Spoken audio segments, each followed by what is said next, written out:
name is Lonnie Habersetzer. I own and operate a bush pilot training and consulting company called Cub Driver 749er. I specialize in Super Cubs. I offer training in both Washington and Alaska State. This is my good friend and flying partner, Greg Miller. He's going to be flying Bushwhacker today. Bushwhacker is a highly modified, extremely capable off-airport airplane, as you'll see from this video. I think you'll be pretty impressed. I will be flying a 160-horse Super Cub with a set of big bush wheels and a bunch of mods, and affectionately known as 749er. In the background here is Carhart. He's just hanging out in the sun. So Greg and I were just about ready to take off and go find some new places to land. We've let most of the air out of our bush wheels so they're nice and soft and ready for some big rocks. If you'd like to hop in the back seat and come along, we hope you enjoy Big Rocks and Long Props Volume 1.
Learning lengths for taking off and landing will only come from lots of practice, and you get the idea of how much you need by doing it over and over and over again.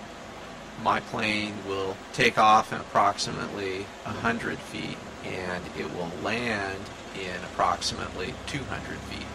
Sometimes I drag a place to also find out the length of the runway. That gives you a good idea if you touch your tires down at the beginning, and you can continue to actually run your tires down the full length of it and then go around. If it's a one-way strip, you can't drag it, so then judgment becomes more the critical factor. Taxiing off airport is more dangerous than taking off and landing because it's when you get complacent. You know, if you're just landing a spot, you're really focused on what you're doing. But once you're on the ground, your guard's down, and you forget about that log that's off to your right, and all of a sudden you come up against it, or your prop hits it. I try, if I can, and it's really rough, I'll pick up the tail when I can. It's pretty important to keep it out of harm's way. If you pull your flaps on before you need them, it actually blocks out the airflow over the tail. So it makes it harder to pick up the tail. If you leave your flaps off and pull a notch on as you're picking up the tail, and actually as you start rolling, then pull maybe a second notch, and then when you want to break ground, pull that third notch and it'll pop you off.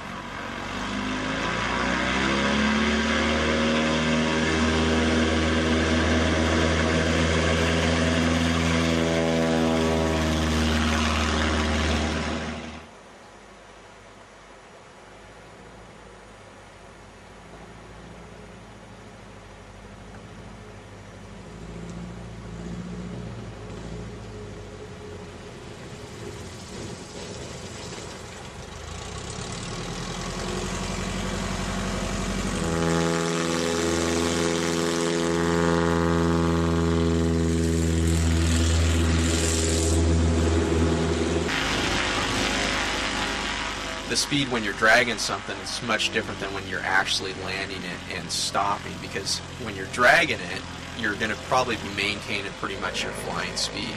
When you're going to land and actually stop, that changes, and as you get slower and slower, you feel the size. So if the rock's really big, it's going to be a pretty bumpy ride as you get slower. The wheel, the size of the diameter that you're seeing is not actually, it's a 10-inch wheel, but it's 11 and 5/8 diameter, so it's almost a foot in diameter. So you can judge some of the rock size by the diameter of my wheel, which is 12 inches basically.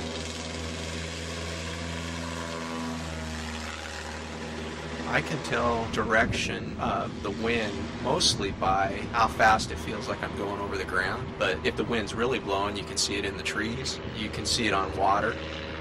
The wind speed is more a function of how fast I feel like I'm going over the ground. And then I can look at ground speed on my GPS. You know, when I have a 2-mile-an-hour tailwind versus a 2-mile-an-hour headwind, I know it right away. There's no thinking, oh, do I have a tailwind? It's, I have a tailwind.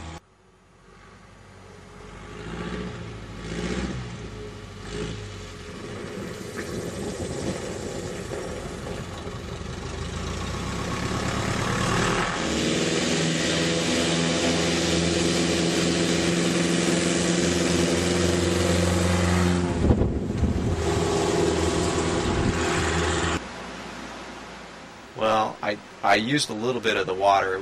It was downriver, and I had to come across the river there, so I couldn't really get it on the water to actually use a good section of water to get myself slowed down. So I picked a place that had, it was big rock all over at the beginning, but I picked the best place to actually roll through, and then I transitioned into the smaller rock as I got slower, and the smaller rock was, you know, down lower along the river's bank.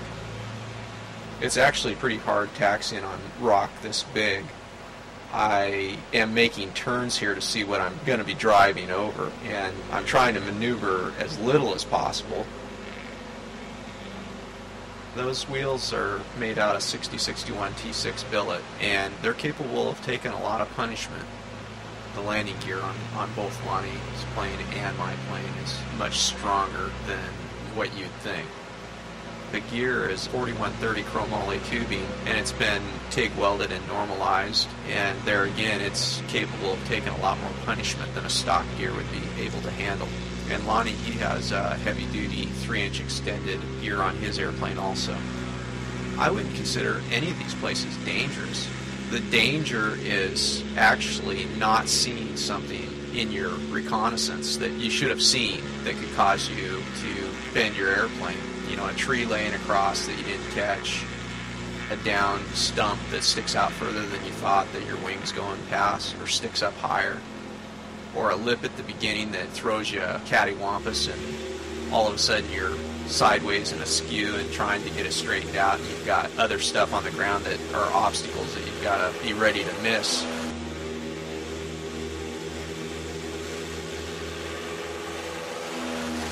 A typical morning for Lonnie and I, we'll go out and land 30, 40 times in a couple hours, and some of them will be new places and some of them will be old.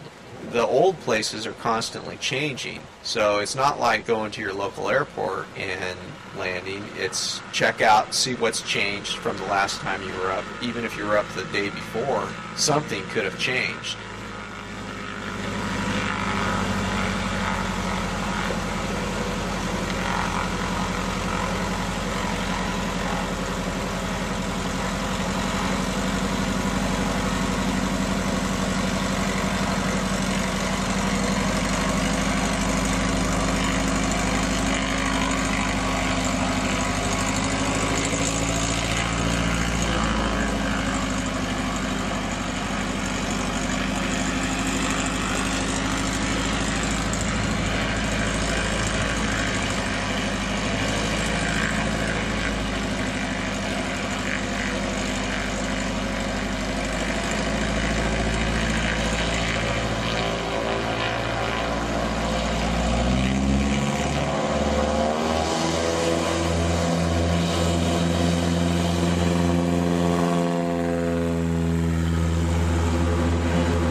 But as far as interesting places to land, what makes a place interesting to land? If I can use water coming into a corner and land a little gravel bar in a corner, that makes an interesting landing for me. And then maybe use a little water leaving that little gravel bar, coming over the top of, tall trees and slipping the airplane into a real tight area and landing it. That makes for an interesting landing. Coming around the corner and actually being able to touch down in a turn, that's going to make an interesting landing for me.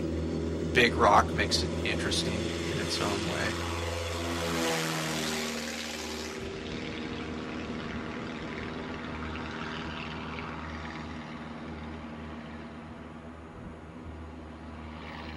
This one here, I was looking at where I could actually touch down.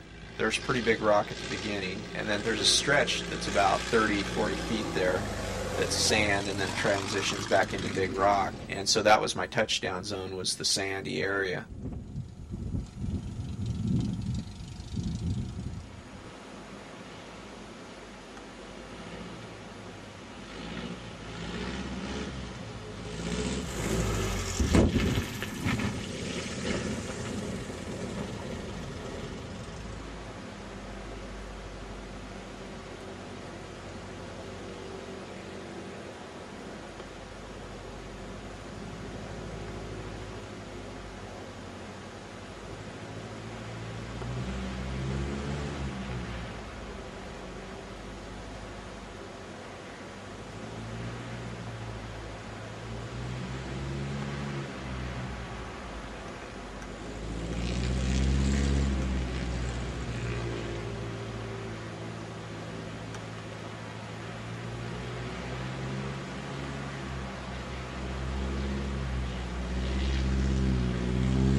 Back at Log Jam, where Lonnie was turning his airplane around, he was actually picking up his tail to clear the logs. This particular spot, I had landed another place parallel to it and actually walked over to it and looked at the size of the rock. And then I walked the stretch. I actually knew what I was going to be landing on for the most part and had picked an area to touch down, picked an area that I knew I'd be stopped by, and had a plan. You basically have to judge rock size by other rocks, which can be a catch-22. Rock size is probably the hardest thing to judge. You can see a log, you can see driftwood, and you can basically say, oh, that's too big to roll over. But rocks, you can actually come in and drag it and feel the size of the rock as it's hitting the bottom of your tires. Now, the pond's probably, a couple feet deep at its deepest point. You wouldn't want to get so slow on it that your tires would stop hydroplaning. I've felt rocks under the surface of the water, and I've occasionally had a pretty loud bang from hitting a big rock underwater. So yes, they can be a nuisance. I haven't had any disastrous problems from hitting a rock under the surface.